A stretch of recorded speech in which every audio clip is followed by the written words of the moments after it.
Hello, friends, fiends, and fellow UBTubers, and welcome to episode 666 of the Daily Comic and Collectible. Today, the collectible of the day is the DC Direct Vertigo DC Comics Deluxe Absolute Edition Sandman Morpheus 1/6 scale action figure. A modern mythology, Vertigo's the Sandman awakens our collective unconsciousness and spoke to our shattered souls. Featuring the brothers and sisters of the Endless, the Sandman gave us a dream. Morpheus, King of Dreams. Now DC is proud to present the first in a line of 1/6 scale deluxe collector's figures, inspired by DC Comics Absolute Editions, the Sandman. The Sandman Absolute Edition is the newest edition in DC Direct's line of realistic proportioned superheroic 1/6 scale figures, and the first in a line of 1/6 scale figures inspired by DC Comics Absolute Edition's publishing program. Fully posable, with 28 points of articulation, this first deluxe collector's edition figure features the King of Dreams in his signature 4-panel black cloak, and an array of character-specific accessories, including his ruby necklace, the Helm of Dreams, the Key to Hell, Goldie the Gargoyle, and Matthew the Raven. Also included are 6 interchangeable hands and a display stand. This Sandman action figure comes in a collector's-friendly window display box with a slipcase cover, and was designed to match the style and look of the Sandman Absolute Edition graphic novel collection. When displayed side by side, this box matches the design and scale of the books. Sandman was released in 2009 by DC Direct. Now, the comic of the day is Sandman, Volume 2, Issue Number 3, with a cover date of March 1989. This issue is part of the Preludes and Nocturnes, with story by Neil Gaiman, art by Sam Keith, and cover by Dave McKean. This story is titled Dream a Little Dream of Me. The story opens with the corpse-like look of a woman named Rachel, lying in bed at her house. Her withered, bony hand reaches out from the blankets to the nightstand, where it grasps at a partially open bag of sand. This is Dream's sand pouch, a mystical item that was stolen from him decades ago. Meanwhile, in London, hedge mage John Constantine wakes up after suffering a terrible nightmare. He should be used to them by now, having suffered such visions ever since the 1978 debacle at Newcastle. He goes down to Ed's Easy Diner for breakfast. The whole time, the song on the jukebox is about dreams. When he gets up to leave, he encounters a street woman named Mad Hetty. Hetty warns him that the Sandman has returned. John scoffs and tells her that the Sandman is just a fairy tale. Hetty warns him to heed her words, for she is 273 years old. 3 days later, John discovers that the Sandman really does exist. Dream stands in his doorway and inquires about his missing bag of sand. John vaguely recalls finding the item at a garage sale many years ago, but doesn't know where it could be now. He tells Dream that they should check out an old storage facility that he once leased. They stop at the place, and John finds a photograph of his ex-girlfriend, Rachel. He now recalls that Rachel stole a bunch of his stuff and sold it for drugs. She's the last one that would have known where the pouch is, and he bets she stole it. Constantine calls his friend Chaz Chandler, and Chaz drives John and Dream over to Rachel's father's house in the Brambles. When they arrive, John tells Chaz to leave and don't look back if anything strange happens. And that's when Dream lets John and him in, through the front door. Dream can immediately sense his pouch, and Constantine can smell death in the air. Inside, the house looks like it's abandoned for at least 6 months. They then find an unconscious burglar who's broken into the brambles for the thrill of it and is now being eaten by dreams, as well as the remains of Rachel's father, who is turned into a living wall of flesh. Constantine is nearly dragged into dream space himself, but is fortunately saved by Morpheus.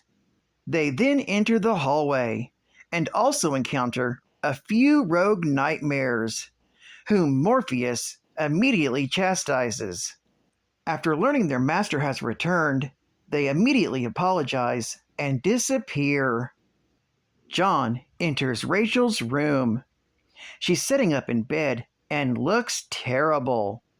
Years of substance abuse have wasted her, and she's slowly dying.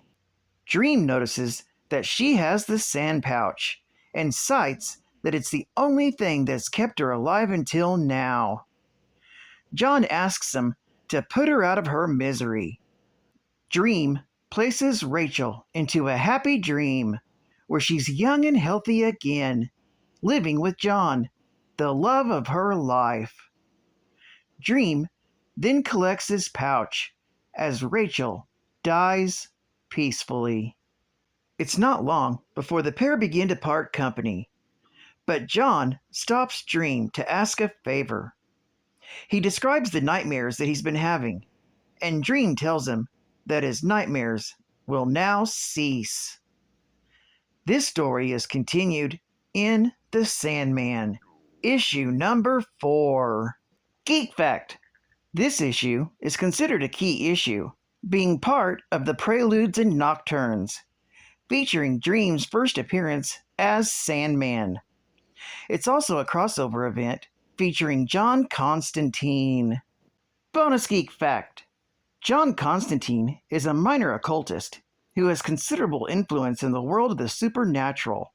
Although John is quite knowledgeable on the occult, he has very little true power. By his own account, he gets by more on reputation than actual skill. Constantine is the main character in the comic book series Hellblazer.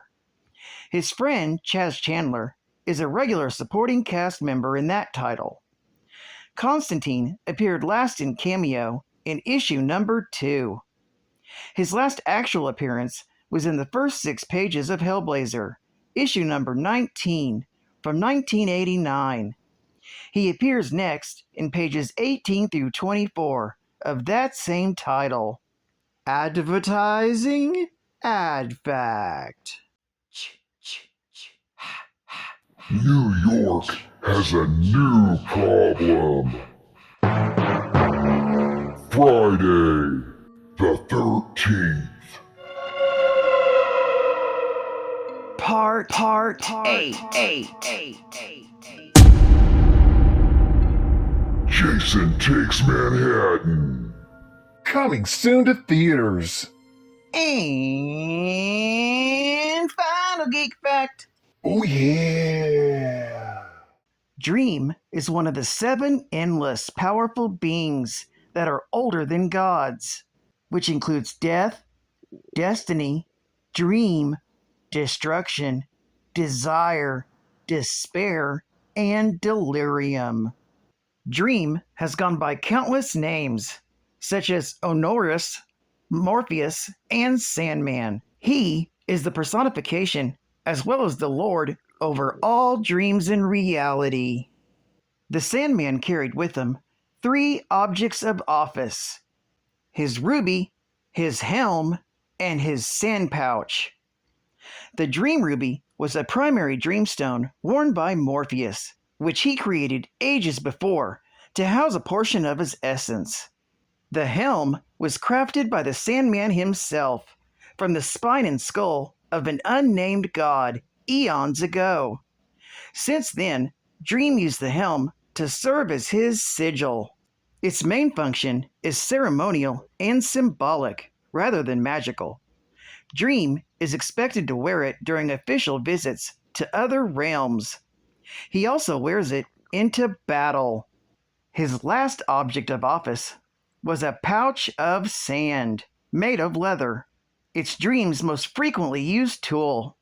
The sand puts people to sleep, but he used his sand in a way to manifest his powers, such as help transport him to hell to help find the demon who stole his helm, or even conjure matter into existence. On the night of June 10th, 1916, British occultist Roderick Burgess and his Order of Ancient Mysteries accidentally summoned Dream while trying to summon and imprison Death.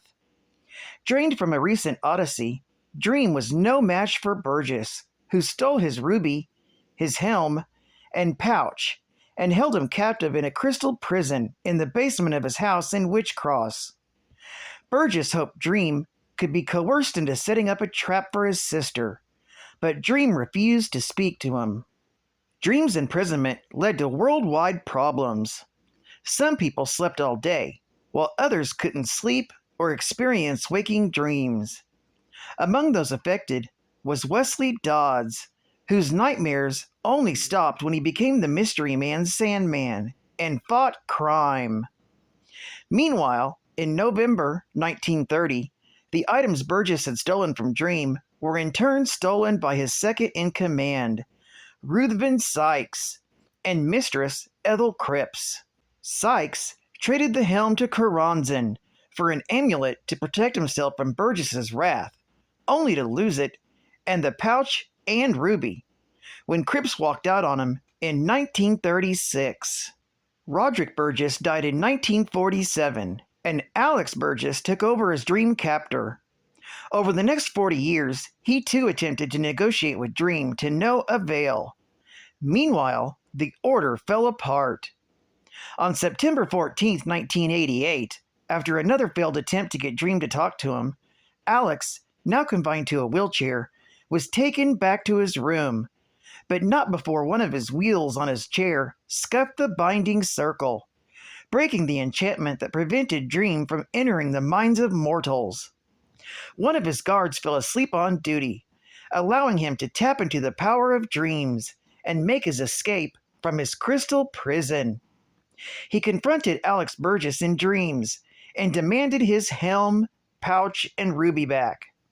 Alex told him they were stolen long ago by Sykes and begged for mercy, but Dream cursed him with a never-ending nightmare. Well, I'd like to thank you for joining me for another Daily Comic and Collectible.